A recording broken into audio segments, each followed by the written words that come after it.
Așa că, Russell, ce este filosofia? Este foarte controversat, Chris.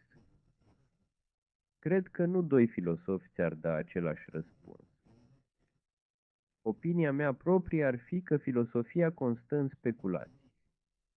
Ceea ce contează este unde cunoașterea exactă nu devine posibilă. Nu vei fi niciodată răspunsul meu sau al altcuiva.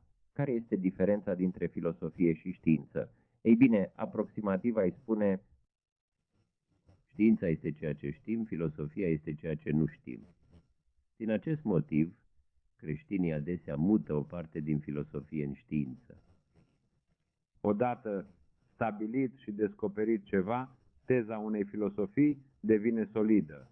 Da, multe lucruri ce erau etichetate filozofie acum nu mai sunt etichetate așa. La ce bun filosofia? Cred că filosofia are două utilizări, cu adevărat. Una dintre ele este să mențină vie speculația. Lucrurile care nu sunt încă susceptibile de cunoaștere științifică.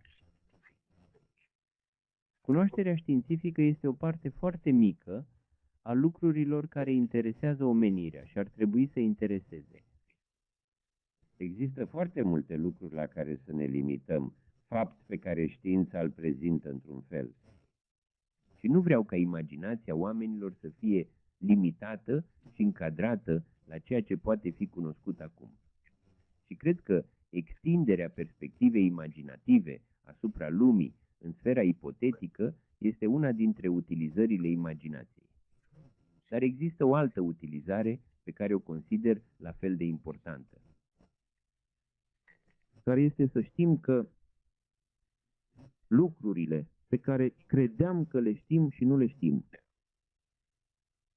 pe de o parte să ne păstreze interesați de lucruri pe care poate le vom cunoaște, și pe de altă parte să ne mențină conștienți că ceea ce pare a fi cunoaștere nu este. Poți să dai câteva exemple de subiecte despre care s-a speculat și apoi să produci ceva material fără laser? Da, este destul de ușor de făcut acest lucru, în special din filosofia greacă. Grecii au inventat o mulțime de ipoteze care s-au dovedit valoroase mai târziu, dar care în zilele lor nu puteau fi testate. De exemplu, ipoteza atomică. Democrit a inventat ipoteza atomică. Materia este alcătuită din mici atomi. Și după aproximativ 2000 de ani, mai mult chiar, s-a dovedit că aceasta era viziunea științifică corectă. Dar în vremea lui era într-adevăr o superstiție. Dar nu credea Platon că teoria lui Democrit despre atomi era o mare aberație? Platon era îngrozit de el.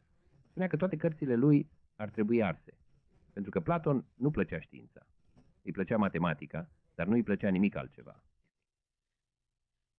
Acum, în acest fel, filozofia, într-un sens, devine un fel de slujitoare a științei. Da, dar nu este doar o slujitoare a științei, deoarece există o serie de lucruri cu care știința nu se poate ocupa. De exemplu, problema valorilor. Știința nu îți va spune ce este bine și ce este rău. Să spui ce este bine sau rău are un sfârșit și nu un mijloc. Ce schimbări au avut loc de-a lungul anilor în atitudinea filozofilor și a publicului? Cine a filozofat despre cine? Ei bine, asta depinde de școala de filozofie la care te gândești. În Platon și Aristotel, amândoi, scopul principal era să înțeleagă lumea. Aș spune personal că asta e ceea ce trebuie să facă filosofia. Dar apoi ajungi la stoici. accentul lor era în principal pe moralitate. Că ar trebui să fii stoic, ar trebui să înduri nenorocirea.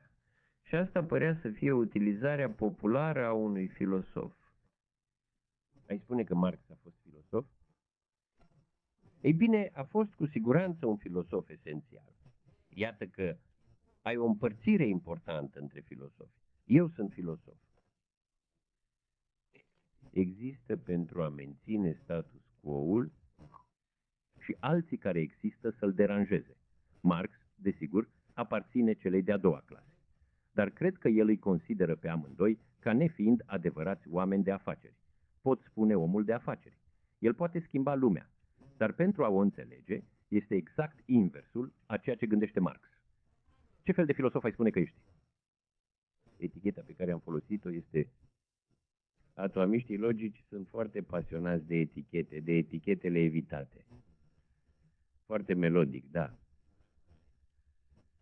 În mintea mea înseamnă că modalitatea de a ajunge la natura oricărui subiect pe care îl analizezi este analiza și că poți analiza până ajungi la lucruri care nu mai pot fi analizate. Atomii logici sau atomii logici, pentru că nu sunt un pic de materie. Aceasta este ideea de vorbire strictă pe care se construiesc lucrurile. Care este tendința principală a filosofiei de astăzi?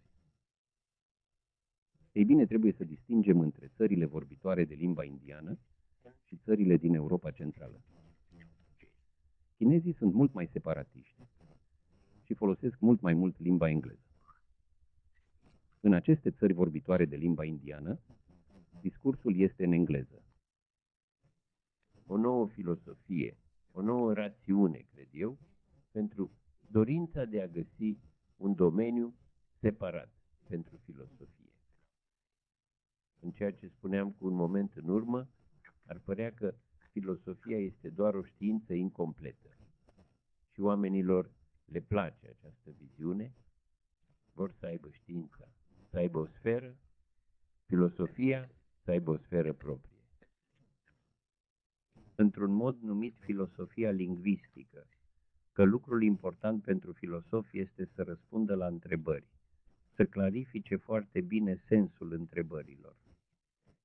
Am început să revin la acea perspectivă, care aș putea oferi o ilustrare. A fost odată o bicicletă cu o imagine și eu mă uitam în direcția mea. Am fost într-un sat și am întrebat: puteți să-mi spuneți calea scoțiană spre Winchester? Iar omul pe care l-am întrebat a spus: mergi la un om pe o stradă laterală. Nu am reușit să văd. Domnul vrea să știe calea scoțiană spre Winchester. Vocea a revenit: Winchester? Da. Calea spre Winchester? Da. Calea scoțiană? Da. Nu, nu. Așa că a trebuit să merg mai departe fără să primesc un răspuns. Ei bine, să începem cu: care e filozofia? Am pus întrebarea corect. Nu contează răspunsul. Da.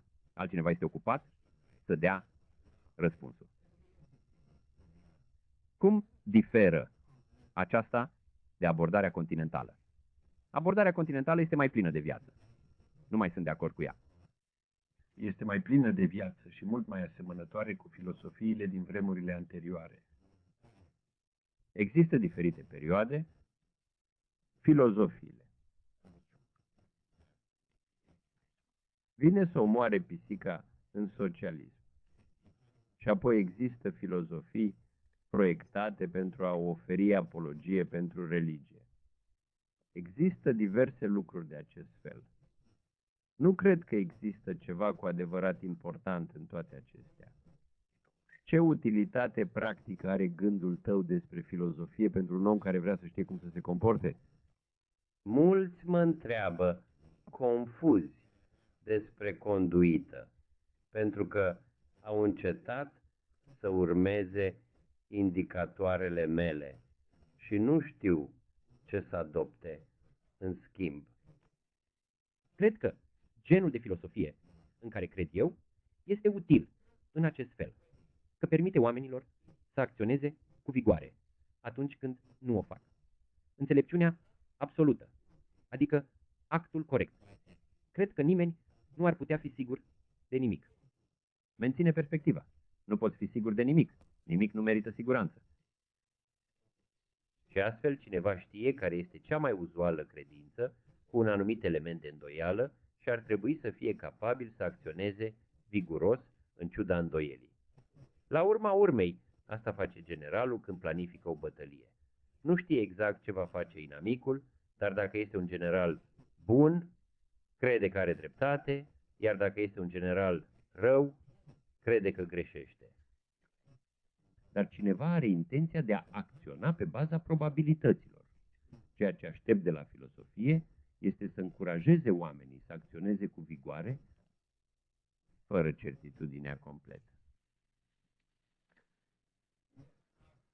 Da, dar ce zici totuși de chestia asta, de a face oamenii atât de nesiguri în privința lucrurilor în care ar crede și ar avea încredere? Nu-i cam tulbură? Ei bine, durează ceva timp, desigur. Și un anumit grad de tulburări și părți potențiale de pregătire mentală. Dar dacă au cunoștințe de știință, obțin un echilibru care îi face să renunțe să fie complet loviți de îndoielile pe care speră să le simtă. Ce crezi că este viitorul filosofiei? Nu cred că filosofia poate avea în viitor ceva probabil important pe care l-a avut în Grecia antică sau în Evul Mediu? Cred că ascensiunea științei diminuează inevitabil oamenii. Nu cred că are valoarea filosofiei.